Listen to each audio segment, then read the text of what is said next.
acho que o problema não é o Fernando Diniz, como o problema não é o Tite, como o problema não vai ser o Ancelotti. Os jogadores brasileiros são ruins, só tem ele.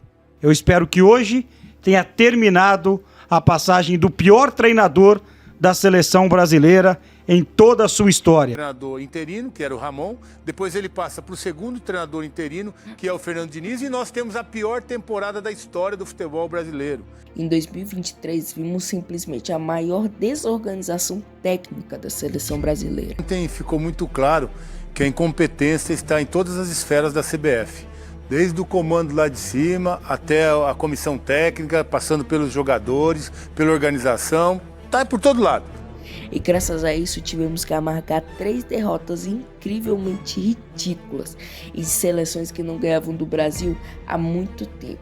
E era possível ver muitos tiozões do futebol falando que quero ver quando eu pegar uma seleção de nível europeu, ou esse futebol é broxante, nunca teremos nível de uma seleção europeia, e quando enfrentarmos uma seleção boa de verdade, tomaremos uma surra. E esse tipo de argumento só aumentou depois que perdemos de 1-0 para a Argentina no Maracanã. E depois que marcamos amistosos contra a Inglaterra, que na Copa de 2022 foi eliminada, assim como o Brasil nas quartas, e em 2018 ficou em terceiro lugar, eliminando a Bélgica, que por sinal eliminou o Brasil naquela Copa.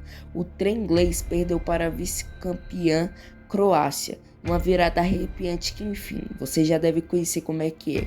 E nesse meio tempo, até o jogo, a seleção tomou inúmeros ataques por causa do seu técnico interino na época, que era o Fernando Diniz. O que está acontecendo com a seleção brasileira?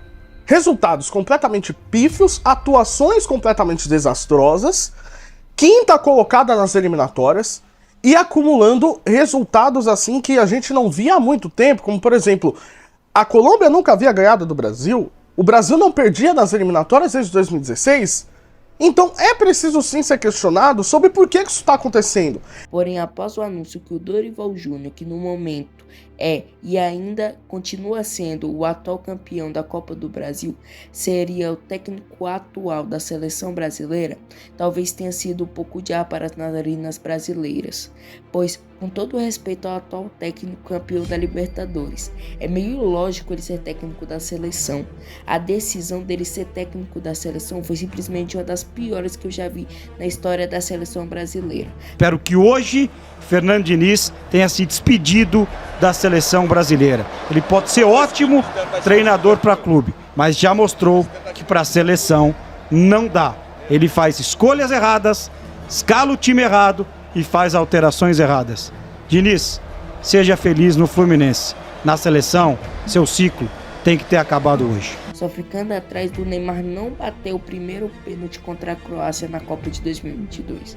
Mas, porém, o trabalho do Diniz ajudou a inocentar o Tite, que após essa decisão, no caso na Copa de 2022, foi muitíssimo crucificado. Porém, finalmente chegou o tão aguardado dia 23 de março, no Wembley, às 16 horas, horário de Brasília.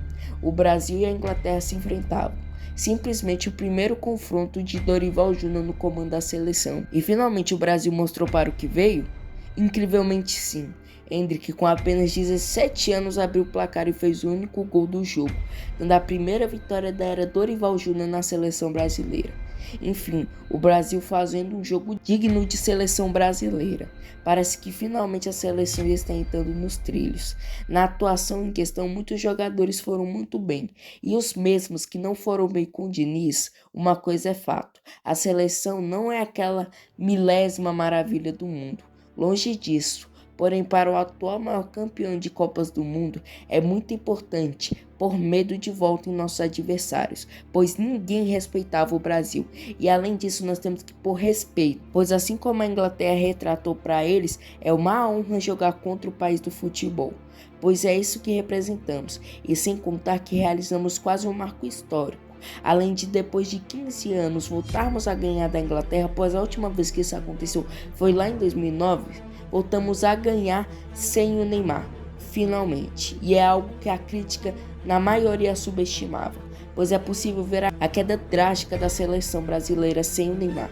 Por mais que não seja uma vitória elástica como um 4 ou 5-0, ainda uma vitória sem o Neymar. Levando em consideração que o histórico de jogos sem o Neymar não é favorável, isso levanta uma grande questão: se em 2026 estivermos sem o Neymar, será que conseguiríamos ser campeões do mundo? Pois assim como podemos ver em 2022 no jogo contra a Suíça, o jogo sem o Neymar foi extremamente duro e doído, pois o Neymar, querendo você ou não, é o motorzinho do time, pois sem ele podemos ver que a seleção não flui tanto, pois novamente, querendo você ou não, o Neymar chama o jogo, ele atrai a marcação, atrai faltas e tudo mais. Mas não confunda, eu não estou querendo dizer que o Neymar carrega a seleção nas costas. Muito pelo contrário, nessa nova geração ele terá muita ajuda, porém ainda assim ele é um jogador muito procurado. Porém, é fato que o Neymar não é o mesmo nem de 2015, nem de 2016, nem de 2018, muito menos de 2022. Parece que o Neymar agora leva o futebol somente como um hobby. Mas assim como todos os títulos de Copa do Mundo, o campeão sempre precisava de um protagonista. Em 2018 tivemos tanto o Mbappé quanto o Griezmann, em 2022 tivemos o Messi, e sem talvez o nosso principal protagonista, quem será de fato em 2026? A verdadeira cara da seleção brasileira.